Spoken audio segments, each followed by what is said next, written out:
I left in June and I started working in the Irish Times as a freelance photographer in the August. And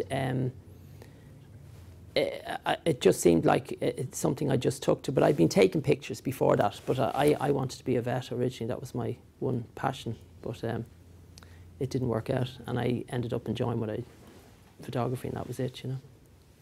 So I'm boring them already, I see. Not at all, not at all. But you know, photography as we know it is going through a major change at the moment, because with the actual quality out of iPhones, there's so many what we call now citizen journalists, people. Like if you look at major incidents that have happened, say, in the last couple of years, a lot of the imagery that would have been used in newspapers would have been captured by ordinary Joes on the event, you know, maybe a train crash, a plane crash, an explosion, and it's iPhone images. When you go on Sky News on the website, they have the facility for people just to whack them in, and a lot of the newspapers are using that sort of stuff. And the quality, if the quality keeps improving, you know, whereas 20 years ago, if you weren't in the NUJ or whatever, you'd find it very hard to get a picture published or used. That sort of, in some ways, has made it easier for ordinary people, you know, non-press people to get stuff used. The other thing I can see is the actual still image in terms of reportage and in terms of what we do. I can see the business much more going into the video end of it, and a lot of our clients, we've already started to provide a service where we'll do a YouTube video for them if we go out on a shoot. You know, we can do two-minute YouTube stuff, and they seem to be more excited about that than the stills. What we do is incorporate the stills in the video. But, you know, I can see newspapers in 10 years' time when you actually go on a page and you look at a story and you click, instead of the photograph, you're clicking on a photograph, but it'll actually lead you into a video stream. And it is happening. It's happening already as we speak. So if you want to keep ahead of the pack in terms of your journalistic endeavours, you should be fully knowledgeable and fully able to shoot video, edit, put a package together, because that's the way it's going to go. I mean, newspapers as we know it, I feel, are in the twilight of their careers, because a lot of newspapers, they're not doing the business now sales-wise. So basically saying it's going from print to online? Yeah, that's the way I see it going. There'll be online editions, you'll get your paper online, but if you look at the cost of paper, ink, all the other costs associated with producing a hard copy paper, it's a no-brainer to do it in an online way, and that's my own personal opinion. And luck is a big element, but as I was reading in the paper today, somebody was talking about their business career and they were saying you make your own luck. Yeah, I mean, if you say to yourself, like, I went down on Sunday, I read in the paper that there was going to be a big demo down in Clontarf to save, that they're going to build a huge big wall in Clontarf to stop the water coming in. So I just went down, it was my day off, and I just went down, and I shoot differently when I'm not in work mode. It's funny, I'm totally different. You know, when I know I'm up against the deadline, I have to have stuff back by 4, I'm a totally different operator. But I enjoyed shooting that, because I shot different style of pictures than I would have shot. And while there's no monetary value in it for me, you know, I came back and I said, well, I tried that and I tried this. And you've got to be passionate about what you do. If you know, I would contend that certainly you're either a reporter or a photographer. It's very rare you get the marriage of both to work. Somebody's good at both. You'll always find one is stronger than the other in your skill set. And that's why, you know, I'm looking at guys now going out, and they're certainly in TV land, they're shooting the package and they're doing the voiceover, they're doing the edit. And like, I actually think long term the quality is suffering, but it's about economics, it's about cutbacks. It saves sending a reporter and a cameraman, they do the one job. As a photojournalist, do you have to kind of like find a story yourself, or would you actually, someone have Well, let's be brutally frank with you. If you're an unknown to a newspaper, they're not going to ring you up out of the blue and say, listen, we want to fly off to Uzbekistan or wherever it might be, you know, it's up to you to come with either a concept, an idea, or a pilot for what you might intend to shoot.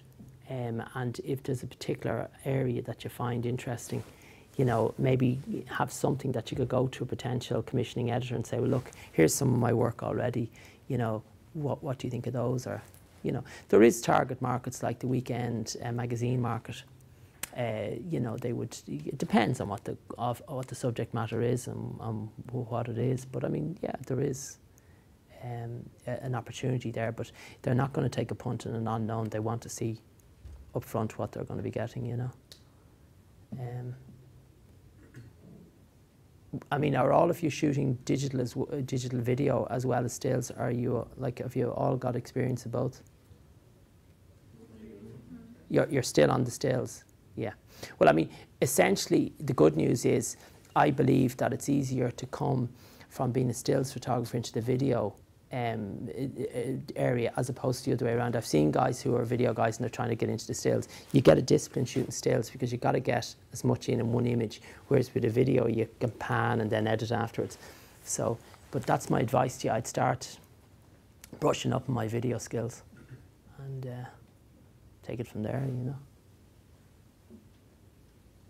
Is that it? We're all very silent, all very quiet. Didn't bore anybody too much today. Always remember too that most people, you know, if you're out saying Howth and you're out having a few beers on a Sunday afternoon, you see a craggy fisherman fixing his nets. Most people, if you go over to them and say, listen, would you mind if I took a shot? They're actually flattered. They like having their picture taken. So don't be afraid to go over and do that, or just always take a camera with you. I mean, the amount of people that I know say, oh, I love photography, and I'd say, well, show us your camera. And they'd say, well, I don't have it with me at the moment. And I'd say, well, you go outside the door and, you know, the UFO could land, you miss it. Get in the habit of either having a good quality camera phone with you, but I would suggest more often something like a very good sure shot or a compact, something that will give you maybe a 10, 12 meg file, you know, something small, discreet, because some of my best pictures have been taken when I was not working, when I was driving along in the car or on the bike or something like that. And it's great going around the moped because the amount of things you see and you can pull up real quick. You don't have to, it's no big deal stopping, you know. How much permission would you have to get off them if they're going to be published? Well, if once it's an adult, like I just say, if I saw something, I'd say, oh, how you doing? Could I get a picture? What paper do you work for? I said, I'm not, I'm a freelance. I send stuff into the papers and that's it. I mean, as a goodwill gesture, you can say, look, I'll tell you what I'll do. I'll take your email and I'll send you on a copy of the photograph. That's fine. Now, that's sort of fair enough, you know. But certainly, as I say, you couldn't there are certain events that if they were private, like you couldn't do that, or we couldn't go into a wedding if you saw a bride and groom and start taking, do you know what I mean? The public means a public place, a public street, not a private event, you know. But I mean, what you should do is, if there's diary events coming up, like all the presidential candidates are going around now, you know, it'd be no harm to go out and see a canvas, go on a canvas. That's a great experience because that's a real roller coaster because you don't know what's going to happen. Like I was on one last weekend and it was good fun because we went into a shopping place and we got a right mixed bag of people. Some loved the candidate, others didn't, had a go at them. And that was good because you knew you were going to keep getting different pictures, you know. And the important thing is captions. There's no point in having a great picture and saying, what's the person's name? Always make sure to get their name, where they're from. Because it's amazing in the heat of the hunt, you're so swept away with it. And if it's a really good story, get a contact number. Because if you get a good news picture, first thing the desk are going to ring you back and say, listen, we're really mad about this story. Do you have a telephone number, contact details for that person? That's what brings me back to getting an email. You know, getting that psyche of getting a contact, you know. I mean, it's in some ways you're lucky because the technology you have at your fingertips now is a hell of a lot better. When I started, it was the 35mm film.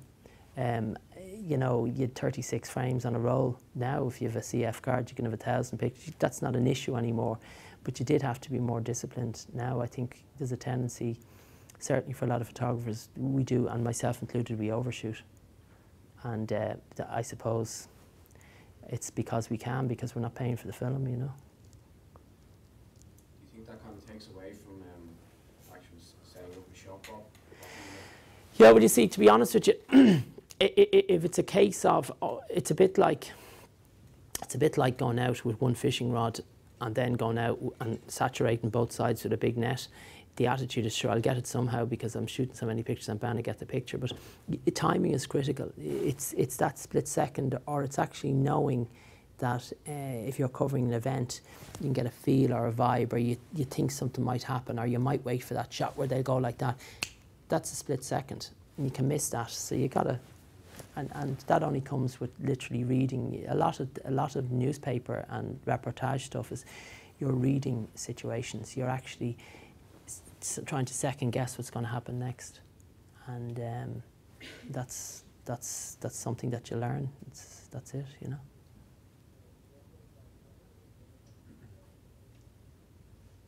That's it. Am I off the hook then? Am I? Right.